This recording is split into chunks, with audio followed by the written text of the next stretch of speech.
Hello viewers, welcome to my channel. एक बार फिर से आपका इस चैनल में स्वागत है। आज हम pair of linear equation in two variable का एक्सरसाइज 3.2 का क्वेश्चन नंबर 2 का पार्ट 3 सोल्व करेंगे। हमारा पेयर ऑफ लीनियर इक्वेशन क्या है? रेखीय समीकरण युग्म के है। ये हमारा पार्ट 3। एक इक्वेशन है 6x माइनस 3y प्लस 10, ये इक्वेशन 1 है। ठीक उसी प्रकार 2x माइनस वाई प्लस 9, ये हमारा इक्वेशन 2 है। तो रेशियोज को कंपैरिजन करने के लिए सबसे पहले हमें क्या करना पड़ेगा? a1, a2, b1, b2, c1, c2 के क्या करने पड़ेंगे? कोफिशिएंट निकालने पड़ेंगे।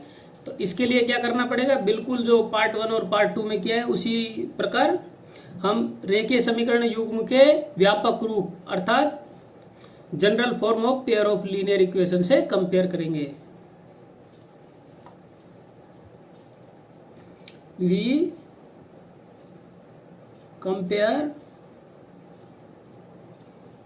From general equation of pair of linear equations, बराबर। तो जनरल इक्वेशंस क्या है हमारी? a1x plus b1y plus c1 is equal to 0। इसी प्रकार a2x plus b2y plus c2 is equal to 0, ये हमारी इक्वेशन 2 है, बराबर। ये हो गया। अब हम a का कोफिशिएंट याद करेंगे। a1 ये है जनरल फॉर्म में, तो यहाँ पर a1 क्या होगा? ये यहाँ लिखेंगे हम a1 is equal to 6। b1 हमारा क्या होगा? b1 हमारा ये होगा b1 इज इक्वल टू -3। इसी प्रकार c1 क्या होगा? c1 हमारा होगा 10, बराबर। इसी प्रकार a2 को ले लेंगे। a2 का ये 2, b2 का -1, y लिखा है ना, ये y लिखा है तो -1 होगा। और इसी प्रकार c2 का 9। इस प्रकार हमने a1, a2, b1, b2, c1, c2 के कोफिशिएंट निकाल लिए। अब हम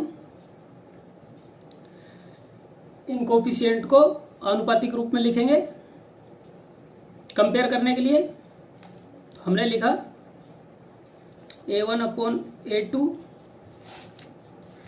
इज इक्वल टू a1 क्या है? 6 और a2 2 है। इसी प्रकार b1 upon b2 is equal to -3 और यहाँ पर है -1।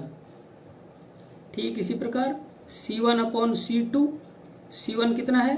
10, c2 है 9। अब ये हमने फ्रैक्शनल फॉर्म में रख लिया, इसको भिन्न रूप में रख लिया। अब क्या करेंगे? इनको देखेंगे कि किसी कॉमन नंबर से कोई सा भी रेशियो कैंसिल हो रहा है या नहीं। तो ये देखिए 2 से कैंसिल हो रहा है, 2 1 जा 2, 2 3 जा 6, और ये 1 और 3 रहेगा इधर को, ये किसी से भी कैंसिल नहीं हो रहा। तो इस प्रकार हमारी कंपैरिजन करने पर क्या आया? Hence a1 upon a2 is equal to 3 upon 1, b1 upon b2 is equal to minus से माइनस कैंसिल हो जाएगा तो 3 अपॉन 1, और c1 upon c2 is equal to 10 upon 9। Then हम ये कह सकते हैं a1 upon a2 is equal to b1 upon b2, नहीं, क्योंकि a1 अपॉन a2 का भी रेशियो 3/1 है और b1/b2 का भी रेशियो देखिए 3/1 है। बट C1/C2, C1/C2 का रेशियो देखिए अलग है, तो ये क्या होगा, but not equal to C1/C2। ये कंपेयर करने पर हमें यह रेशियो प्राप्त होता है।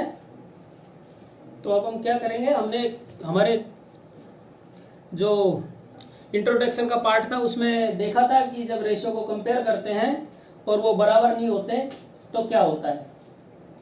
जब A1/A2 not equal to B1/B2 होता है तो क्या होता है, लाइनें इंटरसेक्ट करती हैं, तो उसका एक यूनिक सॉल्यूशन होता है। इसी प्रकार A1/A2 equal to B1/B2 equal to C1/C2, अर्थात तीनों अनुपात बराबर होते हैं तो क्या होता है, एक समपाती रेखा प्राप्त होती है, कोइंसाइड लाइन। इसके मैनी सॉल्यूशन अर्थात इनफाइनाइट सॉल्यूशन होते हैं, जितने इक्वेशन 1 के होंगे उतने ही इक्वेशन 2 के होते हैं, अर्थात कॉमन सॉल्यूशन दोनों के काफी सारे होते हैं। एक रेशियो और होता है A1/A2 equal to B1/B2 but not equal to C1/C2, ये वाला। ऐसी स्थिति में क्या होता है साथियों, ऐसी स्थिति में इसको जब हम ग्राफीय रूप में प्रदर्शित करते हैं तो हमें एक समांतर रेखा प्राप्त होती है। तो हम कह सकते हैं from equation 1 and 2 we found the ratio A1/A2 equal to B1/B2 but not equal to C1/C2. So this pair of linear equation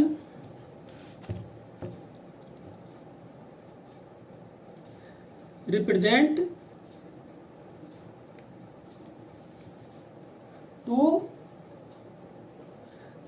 parallel lines, parallel lines. यही कह रहा था हमारा सवाल कि रेशियो का कंपैरिजन करते हुए बताइए कि ये लाइनें इंटरसेक्ट होंगी, पैरेलल होंगी या कोइंसाइड होंगी।